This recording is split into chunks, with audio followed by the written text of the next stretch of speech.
ये पश्चिम बंगाल के दक्षिण दिनाजपुर के कुमारगंज के बीजेपी उम्मीदवार हैं सुवेंदु सरकार, जो बदहवास भागे जा रहे हैं। इन्हें कथित तौर पर टीएमसी के कार्यकर्ता भगा भगा कर पीट रहे हैं। सुरक्षा अधिकारी किसी तरह उन्हें बचाकर निकालता है। सुवेंदु आरोप लगाते हैं कि पुलिस की मौजूदगी में उन्हें टीएमसी के गुंडों ने पीटा। ये इकलौती घटना नहीं है। एक तरफ जहां बंगाल में जमकर वोटिंग हो रही है, वहीं जमकर चुनावी हिंसा की खबरें भी आ रही हैं। मुर्शिदाबाद में मतदान से एक दिन पहले पेट्रोल बम फेंका जाता है। मतदान वाले दिन बाबरी मस्जिद बनाने का दावा कर चंदा बटोर कर सुर्खियों में आने वाले पूर्व टीएमसी नेता हुमायूं कबीर और टीएमसी कार्यकर्ताओं में तीखी झड़प हुई। हुमायूं कबीर की कार तोड़ दी गई। मुर्शिदाबाद, कूच बिहार, सिलीगुड़ी और मालदा में जमकर बवाल हो रहा है। ऐसे में सवाल उठ रहे हैं कि आखिर पश्चिम बंगाल में राजनीतिक हिंसा रुकती क्यों नहीं? चुनाव आयोग की तैयारियां कहां कम पड़ गईं? चुनावी हिंसा के पीछे असल में कौन जिम्मेदार है? मुख्य चुनाव आयुक्त ज्ञानेश कुमार के दावे के बावजूद पश्चिम बंगाल में चुनावी हिंसा देखने को मिल रही है। पहले चरण के मतदान के दिन बंगाल के अलग अलग इलाकों से आ रही हिंसा की खबरें निश्चित तौर पर विचलित करने वाली हैं। लेकिन हिंसा पश्चिम बंगाल की राजनीतिक संस्कृति का हिस्सा लंबे वक्त से रहा है। एनसीआरबी के आंकड़ों के अनुसार भारत में राजनीतिक हत्याओं और हिंसा की दर सबसे अधिक पश्चिम बंगाल में ही है।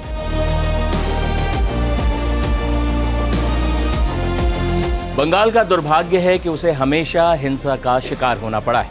भारत विभाजन के दौरान भी बंगाल उन राज्यों में था जिसने सबसे अधिक हिंसा सही, बंटवारा झेला। बंगाल के नोआखाली में हुए दंगे तो इतने भीषण थे कि उन्हें रोकने के लिए 15 अगस्त 1947 को महात्मा गांधी वही मौजूद थे जब दिल्ली में जश्न मनाया जा रहा था।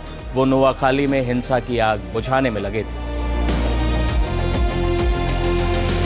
नक्सलबाड़ी से शुरू हुआ नक्सलवाद भी बंगाल को दशकों तक हिंसा की आग में झुलसाने के लिए जिम्मेदार रहा।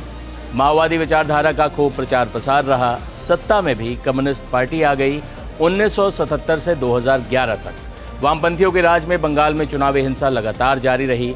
1982 का दंगा हो या मरीज झांपी हिंसा हो या वो हिंसा जिसे शहीद दिवस बुलाते हैं कांग्रेस कार्यकर्ता। 1993 में कोलकाता में प्रदर्शन कर रहे यूथ कांग्रेस के कार्यकर्ताओं पर पुलिस की गोलियां ताबड़तोड़ बरसी, जिसमें 13 लोग मारे गए थे। आखिरकार 3 दशकों बाद बंगाल से वामपंथी शासन का अंत भी इसी हिंसा की वजह से हुआ। 2007-8 में सिंगूर और नंदीग्राम आंदोलन में हुई हिंसा में 50 से अधिक लोगों की मौत हुई थी। यहाँ से सीपीएम की सरकार का पतन और संघर्ष करती ममता बनर्जी का बंगाल में जादू चलना शुरू हुआ था। 2009 के लोकसभा चुनावों में भी बंगाल में 15 से अधिक मौतें रिपोर्ट हुई थी। जंगल महल हिंसा काफी बदनाम भी रही। हालांकि कई जगहों पर चुनावी हिंसा में मरने वालों की संख्या 100 से भी अधिक बताई गई।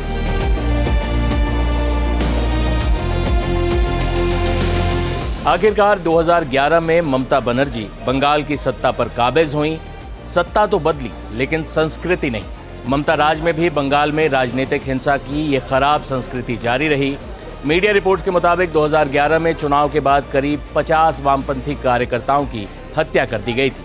इसके बाद 2013 के पंचायत चुनाव हों, 2014 के लोकसभा चुनाव, 16 का विधानसभा चुनाव, 18 का पंचायत चुनाव, 19 का लोकसभा चुनाव या पिछला विधानसभा चुनाव 2021 का, जिसमें बीजेपी ने ममता को ठीक ठाक चुनौती पेश की थी, बड़े पैमाने पर हिंसा का शिकार।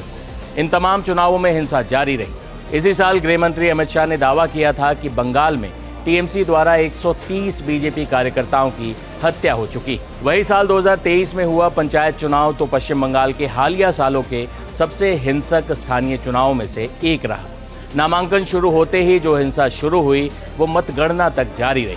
45 से 55 लोगों की मौत की खबरें रिपोर्ट हुई, जिसमें लगभग 18 लोगों की जान तो मतगणना के दिन ही गई। 2024 लोकसभा चुनाव में मीडिया रिपोर्ट्स के अनुसार 8 से 10 लोगों की जान राजनीतिक हिंसा में गई। ये वो आंकड़े हैं जो मौत के आंकड़े हैं। इसमें हिंसा के बाकी वारदातों को दर्ज नहीं किया गया है। अब एक बार फिर बंगाल में चुनाव हो रहे हैं और बंगाल में हिंसा हो रही। ये पुरानी परंपरा बदलने का नाम ही नहीं ले रही।